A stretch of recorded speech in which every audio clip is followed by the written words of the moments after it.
Hi, and welcome to our spring series of Hops and Harvest beer dinner.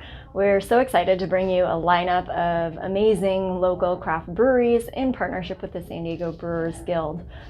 We are kicking it off with Dry January with Athletic Brewing Company. It is San Diego's non-alcoholic brewing company, and we sat down with Kevin, the California brewery manager, talked a little bit about the beers that they're featuring, and of course Ryan from MIHO talked a little bit about the 4-course dinner you're about to enjoy.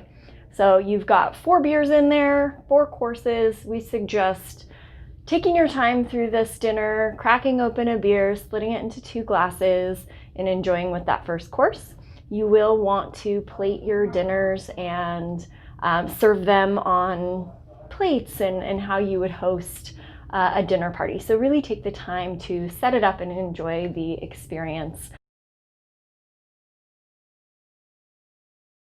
I wish you guys would have seen me try the golden ale for the first time. I went on a really long hike and got home late afternoon, cracked open the golden ale, and I took a sip of it, and I literally screamed out loud that it was so good. So I hope you enjoy these non-alcoholic beers. I'm participating in Dry January, which I think is a great way to kick off this dinner series.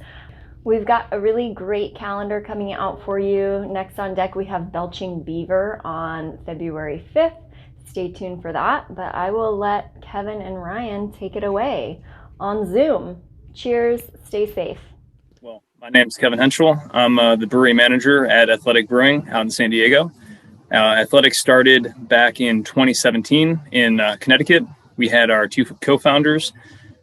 Bill, the CEO and founder, his whole quest was to still have great tasting craft beer that was also non-alcoholic.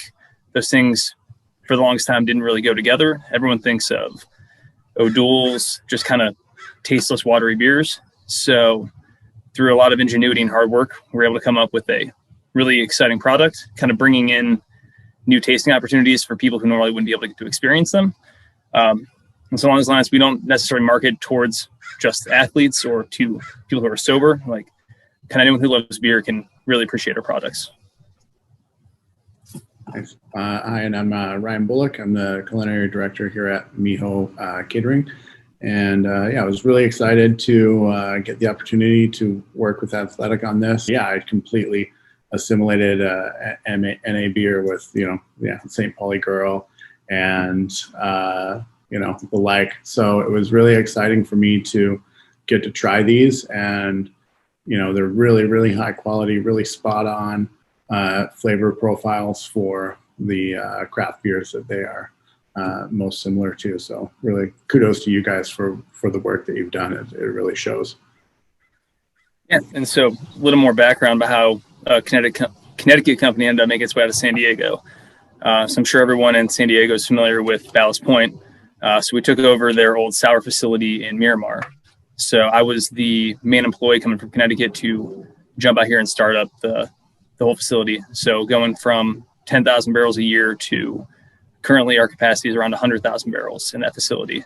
So definitely lots of ceiling to fill up with beer. All right. So Kevin, really interested as somebody that has an opportunity to see, craft beer at a new level with the NA. Like, how do you guys achieve some of these flavor profiles while omitting the alcoholic aspects that come with it? Is that something that you can share with us, just in like broader terms? Yeah. So I can start with saying the brewing process is very similar. So we're still using the same ingredients, same ratios, same proportions. So we're making a great tasting beer. Traditional methods usually involve stripping out the alcohol, whether it was by boiling or other methods. We have a patent pending method. Can't really go into all the details, but I'd say there's a whole load of tweaks that we do throughout the whole process to ensure that the product itself comes out under 0.5% alcohol. Really very intriguing for me to try these when we were making the menu, because the flavors are just so spot on that I just found myself being surprised. Like at opening each one, you get the same aromas, you get the same mouth feels, and a lot of those same flavor profiles. So really, really impressed with all the hard work you guys put in, and super cool, that you guys are working on. It's really, really impressive. So that's definitely the exciting part. Is there's that whole stigma against alcoholic beer. Just being able to get cans in hands of people and then really kind of change that perception is definitely the best part of the job. Working in a craft brewery that doesn't get you hung over, and then definitely the best of both worlds. All right. So our first beer here is the Upside Down Golden Ale. This is one of my favorites that we have, one of our two main flagships. So the primary ingredient is going to be organic Vienna malt.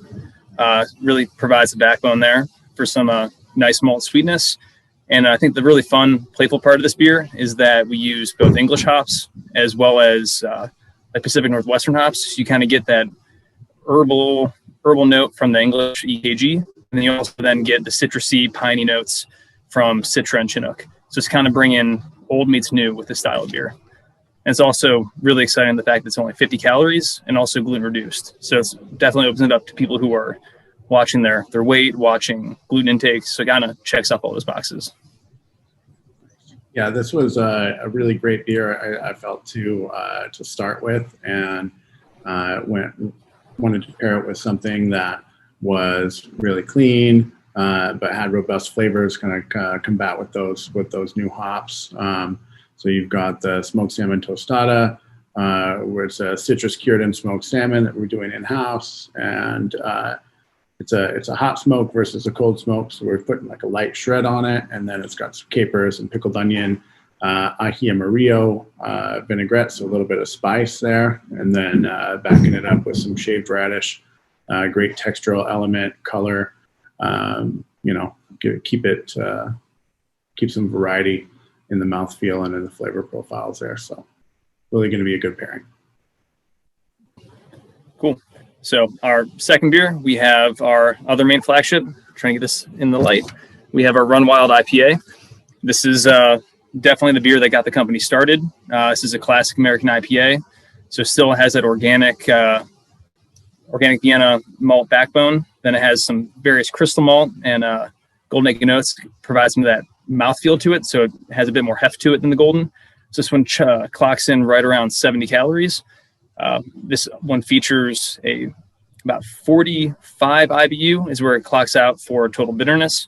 And this one features all the American hops that it's got: Citra, Cascade, Chinook. So definitely a fan favorite.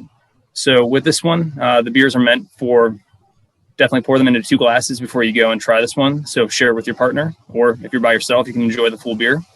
So it should pair very well with the next item on the list. Yeah, this was really interesting. Again, I was just I'm really impressed with like the bandwidth considering the NA. So NA IPA was really exciting for me to try, because you don't get that opportunity, and you guys did a great job with the bitterness and the sweetness, and it's really well rounded. So we wanted to back that up. Kale Salad for the second course. So you've got the bitterness of the kale. You've got some tangerine and some local apples here for sweetness. Pine nuts are going to give you some texture and a little bit of that like savory note. And the tamarind vinaigrette is definitely, it's on the thicker side. It's more driven by the sweet characteristics of the tamarind to kind of balance out the bitterness with the kale, and then with the IPA in general, while also offering some great spice from some of those natural spices that you would use with tamarind and the vinaigrette, really kind of round everything out. All right. Yeah. So for the third beer we have here, we have a definite fan favorite. So we have Wave IPA. So this one was just limited, but due to popular demand, we brought into year-round rotation for folks to enjoy. So on the label, it says it's a non-alcoholic double hop IPA. So we bumped up the IBUs from the Run Wild, going from about 45 IBUs or about 55 IBUs in this particular beer. So it's a lot more in your face. It's going to have some of that resinous, piney notes to it. It's also pretty citrusy and fruity. So definitely really intense hop heads all around. that would definitely pick this as their favorite athletic beer. True to the style for it being a hazy, we have some wheat in the malt backbone just to, one, provide some of that smooth mouthfeel that people look for a hazy IPA, but it also then does add to some of that, the characteristic haze of the beer itself. So definitely goes well with everything, and it clocks out at about 75 calories as well. So with this one, we really tried to keep this whole menu on the healthier side, more pescatarian driven. It really felt like it aligned well with not only like the flavor profiles of the beers, but with just the company in general. So here we've got third course, your entree, achiote marinated whitefish. You've got some steamed black barley, braised artichokes, and asparagus. Those are going to play really nice with some of those bitter flavors there. Give you a little counterbalance, and then you've got the blood orange chutney. So you've got that great like sweet and bitter from the different kind of citruses that we're using there. A little bit of chilies, so you're using that spice to really counter the bitterness from the double, and the hazy element of the IPA is really going to tie in well with all the citrus in the chutney as well as the marinade. So very exciting on this one. Yeah, and then the final beer we have for the evening is our All Out Stout. So this is our winter seasonal. So when most people think of stouts, non-alcoholic doesn't really come to mind. Most stouts out there are going to be 7% and higher. So trying to mimic that same mouthfeel where you get the full body experience, but without the booze, is kind of a challenge. But I feel like we can hit a really good balance here. So similar to the rest of our beers, we have the organic Vienna, but then on top of that, we have chocolate malt, roasted barley, one of those really darkly kiln malts that add not only the really dark color, but kind of add a rich chocolatey mouthfeel. So you get notes of coffee, molasses. We also have some EKG in this one. That's another English hop. So it adds some kind of that earthiness, herbal note to it. Very subtle, but all around just a great balanced beer, and it goes perfect with dessert. Yeah, this one was fantastic. I got a ton of coffee on this one. Really, really enjoyable stout, just in the world of stouts in general. So we went, we're doing a Hazelnut Mocha Cup. It's essentially like a trifle. So we've got this dark chocolate cake, cocoa nibs, coffee mousse. You've got white chocolate glaze and hazelnut praline. So you're hitting all those kind of classic. You've got the dark chocolate, you've got the coffee, the white chocolate to boost your sweetness and kind of counterbalance some of the other, the bitterness and the other characteristics of some of those dark malts. And then the hazelnut really just bring it around full circle, give you that full chocolate lovers experience. You got to have some candied nuts for the dessert like that. So really hope you guys enjoy, and yeah, thanks for having us on board with this. It's a really exciting one.